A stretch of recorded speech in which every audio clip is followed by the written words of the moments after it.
Assalamualaikum warahmatullahi wabarakatuh.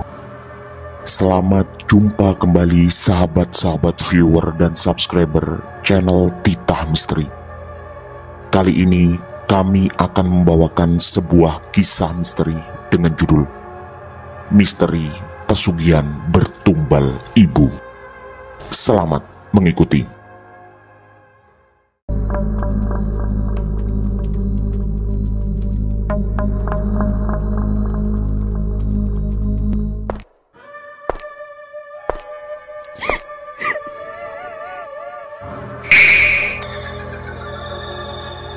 Jangan pernah mengikuti kisah ini sendirian.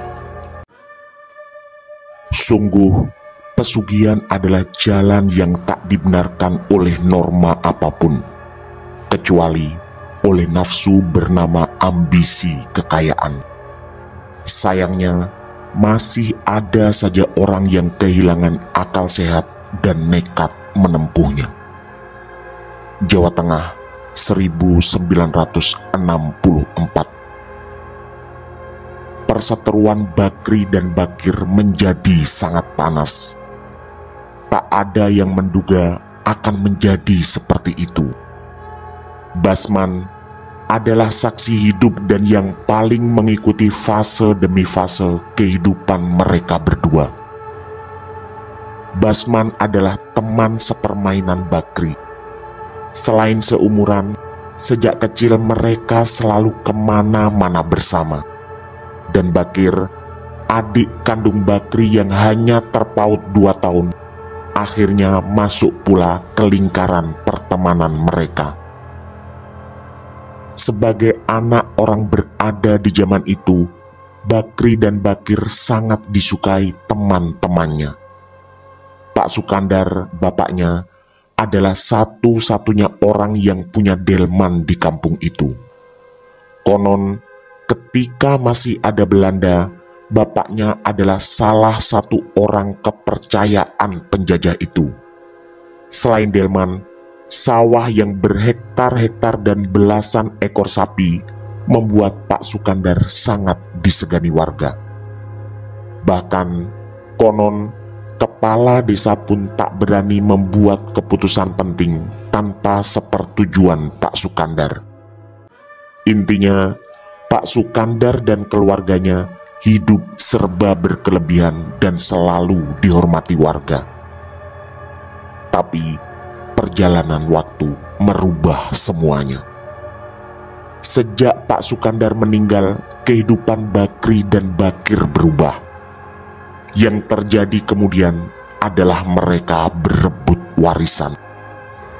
Kebetulan Pak Sukandar tidak mempunyai anak lain selain mereka berdua.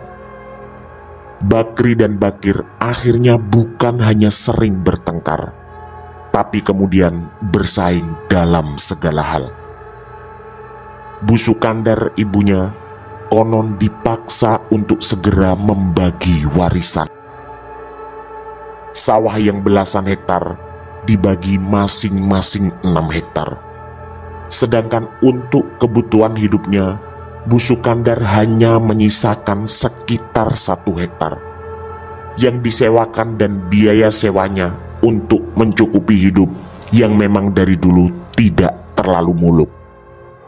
Dulu, walau mereka kaya, penampilan Bu Sukandar terbilang sederhana. Dan kabar yang beredar, beliau merasa cukup hanya dengan hasil sewa sisa sawah setelah dibagi untuk Bakri dan Bakir. Tapi, kesederhanaan itu sama sekali tak menurun pada 2 anaknya. Banyak sawah lalu terjual ketika Bakir sang adik memutuskan membuat rumah yang sangat besar dan megah. Bakri, kakaknya, ternyata tidak mau kalah. Dia pun membuat rumah di ujung kampung dengan ukuran hampir sama besarnya, atau bahkan mungkin lebih besar dari rumah adiknya. Posisi mereka berdua pun cukup unik. Bakir membeli pekarangan dan membuat rumah megahnya di ujung timur, sedangkan Bakri melakukan hal yang sama di ujung barat kampung itu. Jadilah kampung itu dihiasi rumah besar di ujung barat dan timur. Bukan hanya tentang rumah, mereka berdua juga bersaing dalam hal istri. Bakri sang kakak melamar Bunga desa Sukomulyo yang berjarak sekitar 5 km dari kampungnya. Tak lama kemudian, Bakir sang adik yang kali ini tidak mau kalah. Dia melamar Bunga desa Sidomulyo yang bersebelahan dengan desa Sukomulyo. Jadilah Bakri dan Bakir tetap yang paling mencolok. Rumah mereka berdua adalah yang paling besar, dan istri mereka berdua juga yang paling cantik di kampung itu. Persaingan panas tidak berhenti. Mereka berdua akhirnya tak saling bertegur sapa, dan hal tersebut jamak diketahui oleh para tetangga. Sapi warisan bapaknya lagi-lagi menjadi korban.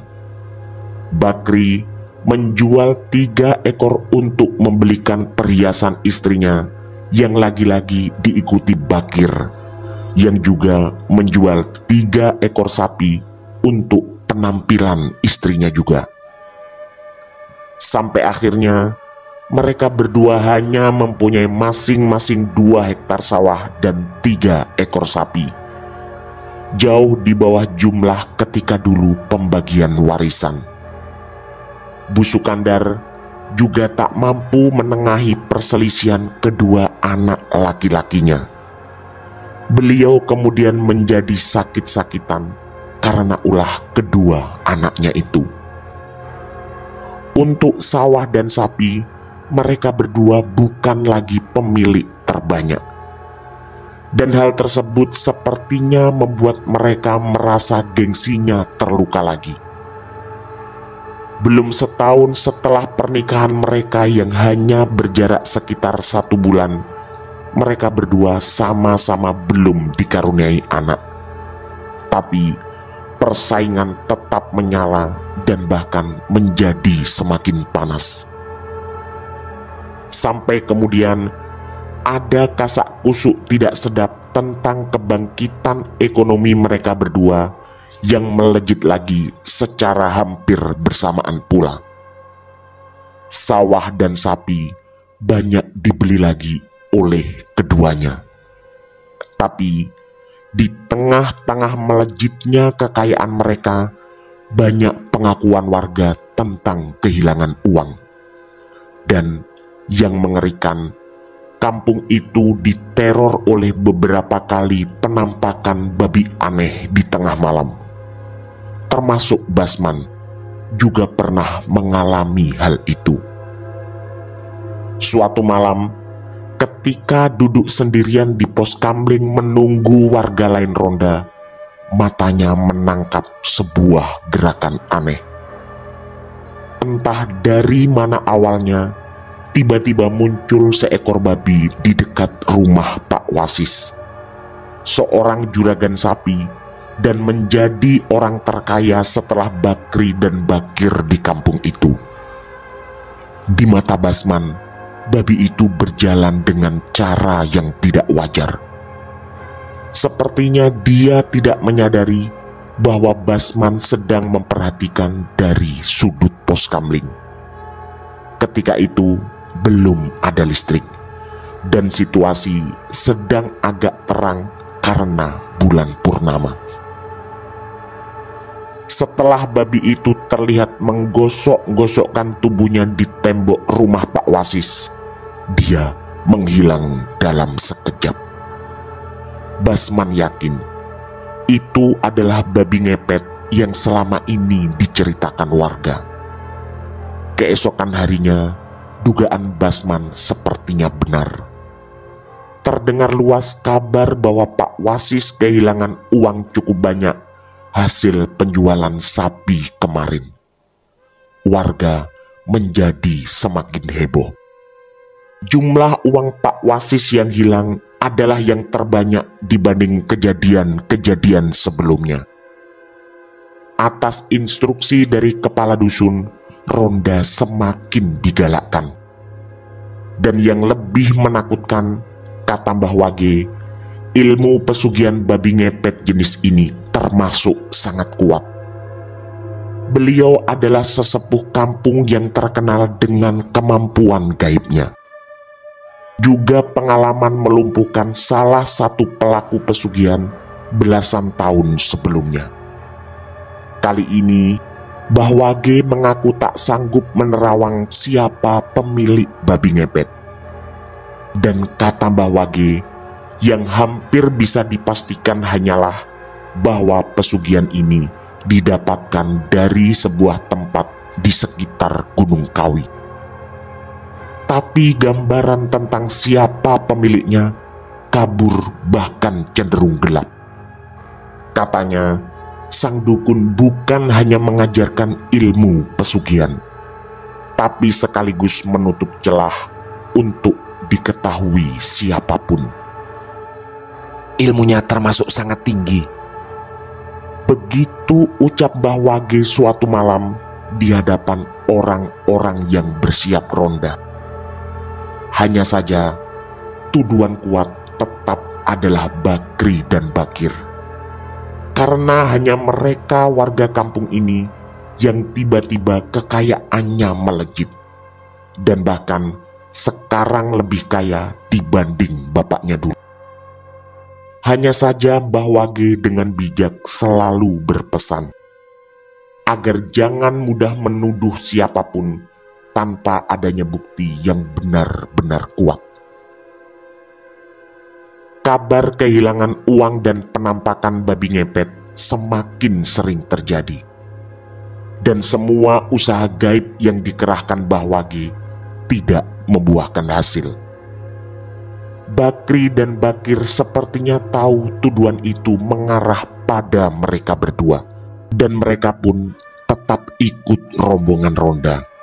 Walau di hari yang berbeda, karena alasan perseteruan kakak beradik yang entah sampai kapan itu. Basman tetap bersahabat dengan mereka berdua.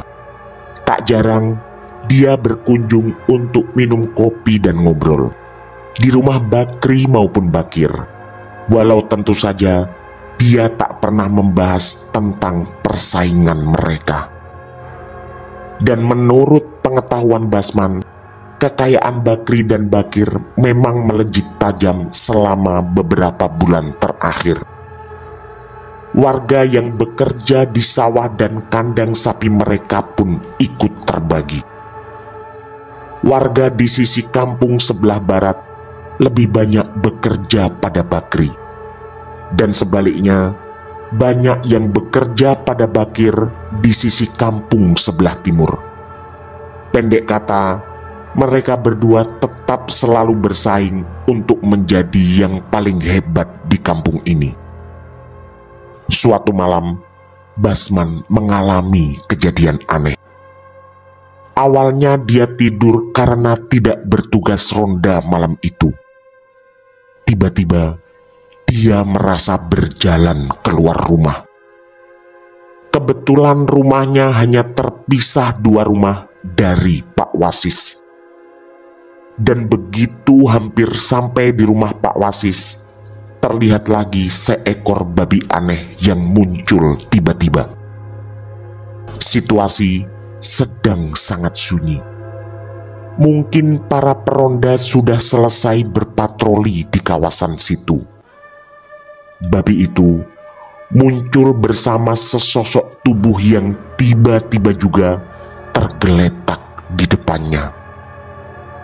Lalu, dengan ganas, babi itu terlihat mencabik-cabik tubuh itu dengan sangat lahap. Basman terkesima, sekaligus sangat ketakutan. Sekujur tubuhnya bergetar hebat, dan dia meringkuk bersembunyi di balik sebuah pohon pisang. Babi itu terus melanjutkan aksinya. Dan setelah tangan dan kaki, tubuh sosok yang tergeletak itu juga dicabik olehnya. Sampai kemudian sosok itu habis tak bersisa setelah daging-dagingnya dimakan oleh sang babi. Basman semakin gemetar. Kejadian itu bukan hanya menakutkan, tapi sekaligus sangat memilukan. Basman tak berani bersuara. Dia sangat sadar apa yang sedang dilihat pasti bukanlah babi biasa yang mungkin bisa dilumpuhkan andai terpaksa harus berduel. Tapi naas bagi Basman, babi itu seperti tahu keberadaannya. Dan dalam sekejap, sang babi melompat ke arahnya sambil mengeluarkan suara yang sangat khas. Basman tak kuasa berlari. Semua sendinya terasa kaku tiba-tiba, dan sekelebat terlihatlah wajah babi itu mirip manusia. Di matanya, babi itu berwajah seperti Bakri, tapi dia tak berani menyimpulkan, karena wajah Bakri dan Bakir memang mirip dan wajar sebagai kakak beradik. Untungnya, ketika babi itu melayang menuju ke arahnya, terdengarlah sayup-sayup suara langkah kaki dan teriakan orang-orang yang ronda. Basman pun selamat, dan babi itu tiba-tiba hilang sebelum sempat menyergapnya. Kesadaran Basman seperti muncul tiba-tiba, tapi ada keheranan yang tak mampu dijawab. Dia ingat betul, tadi dalam kondisi tidur dan merasa bangun dalam posisi meringkuk di pisang seperti itu. Entahlah, kejadian barusan benar-benar nyata atau hanya terjadi di alam mimpi. Begitu para warga yang ronda datang, Basman pun menceritakan peristiwa yang baru dialaminya. Bahwa dia melihat babi yang sepertinya menyasar rumah Pak Wasis lagi dan memakan sesosok tubuh yang sepertinya adalah manusia. Tapi dia tak menceritakan bahwa wajah babi itu mirip Bakri atau Bakir. Warga pun berpatroli lagi di sekitar rumah Pak Wasis yang sampai membangunkan si pemilik rumah. Tapi hasilnya nihil. Tak ada babi yang terlihat. Mungkin dia sudah kabur atau kembali pulang ke rumahnya. Ternyata kejadian malam itu diiringi berita mengejutkan keesokan harinya. Bu Sukandar ditemukan sudah meninggal dunia di dalam kamarnya. Bakri dan Bakir terlihat sangat bersedih, walau mereka berdua tetap tak bertegur sapa. Acara tahlilan dilakukan di rumah Bu Sukandar, dan semua biaya ditanggung berdua oleh Bakri dan Bakir setelah kepala dusun mendatangi mereka berdua. Sekitar seminggu setelah meninggalnya Bu Sukandar, ternyata teror babi ngepet muncul kembali. Sama seperti sebelumnya, banyak warga mengaku kehilangan uang, termasuk Pak Wasis. Bukan hanya itu, banyak warga yang mengaku didatangi babi di tengah malam. Beberapa dari mereka mengaku mengalami seperti apa yang pernah terjadi pada Basman. Ketika melihat babi itu dan sangat ketakutan, tiba-tiba sang babi mengetahui bahwa ada orang yang sedang melihatnya beraksi, dan dia langsung menerkam. Kejadian paling memilukan menimpa Mak Sulastri, janda tua di dekat pos kamling. Katanya, dia mendengar seperti suara gaduh di kandang kambing belakang rumahnya. Begitu diperiksa, ternyata di dekat kandang ada seekor babi berukuran besar.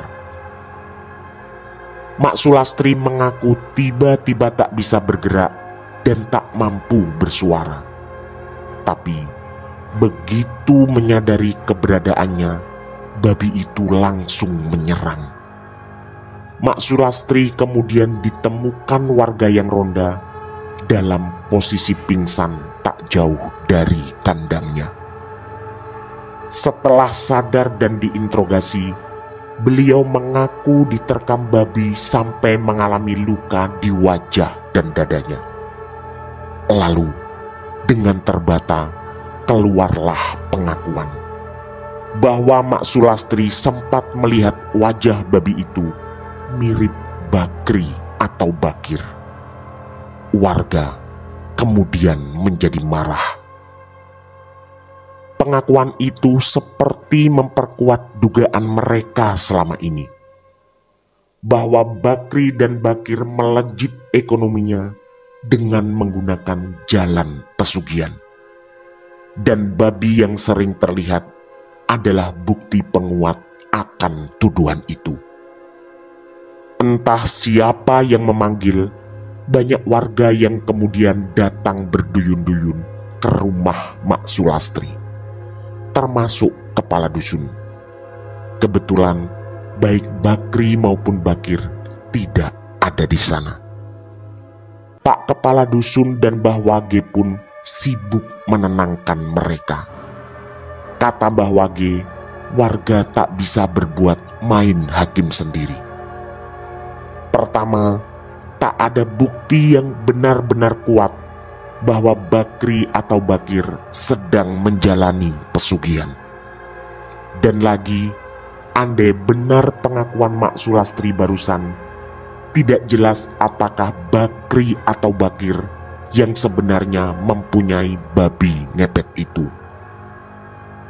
Karena kondisi masih genting, Mbah Wage kemudian mengajak warga untuk berpindah rapat di rumahnya, yang kebetulan punya ruang tamu cukup luas, juga agar Mak Sulastri bisa beristirahat.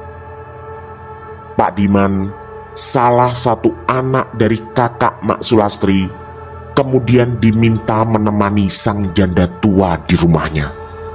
Selama ini, Mak Sulastri memang hidup seorang diri.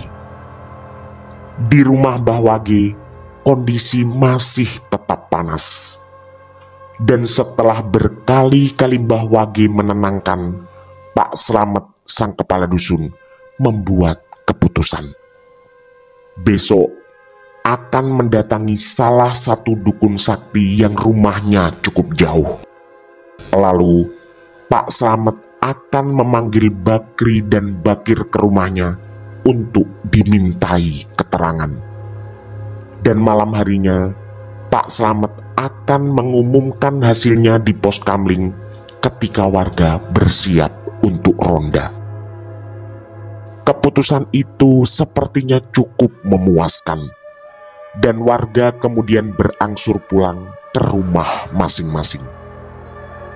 Di ruang tamu Mbah Wage hanya tersisa 3 orang, yaitu Mbah Wage sendiri, Pak Slamet, dan Basman.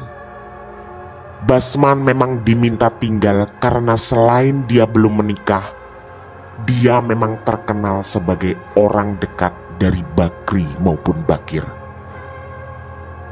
Dalam obrolan lanjutan itu, Basman pun mengakui bahwa apa yang pernah dialami Mak Sulastri juga dialaminya. Ketika babi itu menyergap, terlihat wajahnya memang mirip Bakri atau Bakir. Tapi Basman tak bisa memastikan, karena selain kondisi malam yang remang-remang, wajah Bakri dan Bakir memang hampir sama. Akhirnya keputusan lain dibuat. Besok pagi sekitar jam 9, Pak Slamet akan menjemput Basman untuk diajak ke rumah dukun bersama Mbah Wage juga. Tak lupa Pak Slamet mewanti-wanti agar Bakri maupun Bakir jangan sampai tahu rencana ini. Basman pun mengangguk dan siap berusaha sekuat tenaga demi ikut membantu mengatasi kekacauan ini. Setelah rapat kecil itu, Basman pun bergegas pulang. Begitu sampai di rumah, dia merenung di teras depan. Teringat lagi ketika tadi di rumah Mak Sulastri ada yang mempunyai analisa unik, bahwa kematian Bu Sukandar minggu lalu bisa jadi karena dijadikan tumbal pesugihan. Karena ada pengakuan tentang beberapa keanehan pada jasadnya ketika pertama kali ditemukan. Beberapa warga terlihat setuju dengan analisa itu, dan itu menguatkan tuduhan bahwa anak Bu Sukandarlah pelaku babi ngepet. Tapi lagi-lagi tetap tidak jelas Bakri atau Bakir yang sebenarnya menjadi pelaku. Selain itu, Pak Bondan yang kebetulan berdiri di dekatnya sempat berbisik yang lagi-lagi mengeluarkan analisa unik, bahwa mungkin pelaku pesugihan sebenarnya adalah almarhum Pak Sukandar, dan bisa jadi babi itu semacam sisa pesugihan yang belum dikembalikan. Basman semakin pusing dengan kemungkinan itu. Teringat pula kenangan tentang masa kecilnya. Dulu dia, Bakri dan Bakir sering bermain bersama. Sungguh sangat disayangkan kedua sahabatnya yang kakak beradik itu menjadi saling bermusuhan dan semakin panas seperti saat ini. Akhirnya Basman pun memutuskan tidur sambil berharap besok mendapat jawaban setelah diajak oleh Pak Slamet dan Mbah Wage. Tapi kehebohan ternyata belum berakhir. Sekitar jam 6 pagi, Basman dikejutkan oleh suara gaduh di depan rumahnya. Dan kabar yang didengar jauh lebih mengejutkan lagi. Di bawah jembatan di ujung kampung ditemukan dua mayat. Mereka berdua tergeletak dengan luka di sana-sini di sekujur tubuhnya. Ada dua parang panjang di dekat dua mayat itu, dan mereka berdua adalah Bakri dan Bakir. Spontan Basman terkesiap dan air matanya mengucur deras. Apapun itu, mereka berdua adalah sahabatnya. Bahkan tetap dekat ketika tuduhan babi ngepet mengarah ke sana. Basman pun bergegas pergi ke rumah Bu Sukandar, karena kabarnya kedua mayat itu sudah dibawa ke sana. Di sana, Basman menangis pilu di dekat jenazah kedua sahabatnya. Sungguh tak disangka semua akan berakhir setragis ini. Kampung itu menjadi gempar segempar-gemparnya. Kabar perkelahian dua kakak beradik sampai berakhir maut itu benar-benar membuat warga merinding. Alangkah sangat disayangkan, persaudaraan dua kakak beradik itu harus menjadi persaingan panas dan berakhir dengan kejadian memilukan serta menghebohkan seisi kampung. Mbah Wage dan Pak Slamet terlihat juga berkaca-kaca di acara waktu itu. Beliau pasti tak menduga kepergian dua warganya dengan cara setragis ini. Beberapa warga juga mengaku melihat sekelebat penampakan babi yang tak jauh dari areal pemakaman. Obrolan-obrolan penuh kemungkinan sesuai dugaan masing-masing terus beredar. Dan di kalangan warga, pembicaraan tentang babi ngepet itu bertahan sampai cukup lama. Waktu pun terus berjalan. Sejak saat itu, tak pernah terdengar lagi kabar warga kehilangan uang atau penampakan babi aneh di malam hari. Kampung berubah perlahan menjadi semakin tenang. Tapi kisah tentang babi ngepet dan semua tuduhan terus bergema di obrolan warga. Walau keluarga Pak Sukandar telah habis tak bersisa. Semua aset almarhum Bakri dan Bakir lalu dijual oleh istri mereka masing-masing yang kemudian kembali ke kampungnya. Sekitar setahun setelah itu, terdengar kabar bahwa mereka berdua telah menikah. Dan Basman juga kemudian menikahi salah satu tetangganya. Jawa Tengah 2023. Mbah Basman duduk termenung dikelilingi 3 orang cucunya. Masih ada air mata yang menetes di pipinya ketika menceritakan kejadian 59 tahun lalu.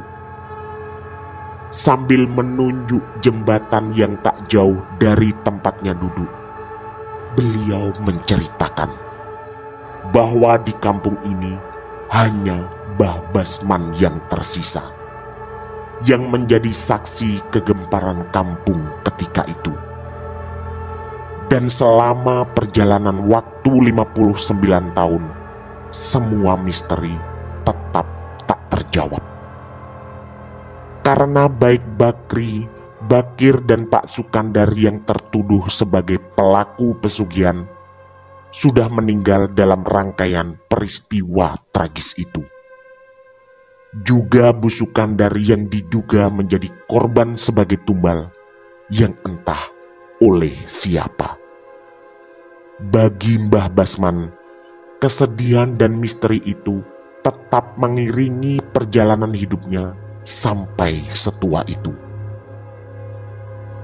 Pada 3 cucunya, Mbah Basman mengatakan bahwa ajal adalah ketetapan ilahi yang tak bisa ditolak oleh siapapun makhluk hidup. Juga pesan penting lain, agar cucu-cucunya tak sampai terjerumus dalam jalan-jalan terlarang hanya demi ambisi bernama kekayaan. Tamat. Demikian kisah misteri dari kami, misteri pesugihan bertumbal ibu. Semoga kisah-kisah kami cukup menghibur dan menemani sahabat-sahabat semua. Semoga pula ada hikmah penting yang bisa kita petik. Mohon maaf apabila terdapat kesalahan dalam pemilihan atau penuturan kata. Kami dari tim Titah Misteri mengucapkan terima kasih. Dan wassalamualaikum warahmatullahi wabarakatuh. Pesan saya, jangan bercermin sendirian di tengah malam. Sampai jumpa.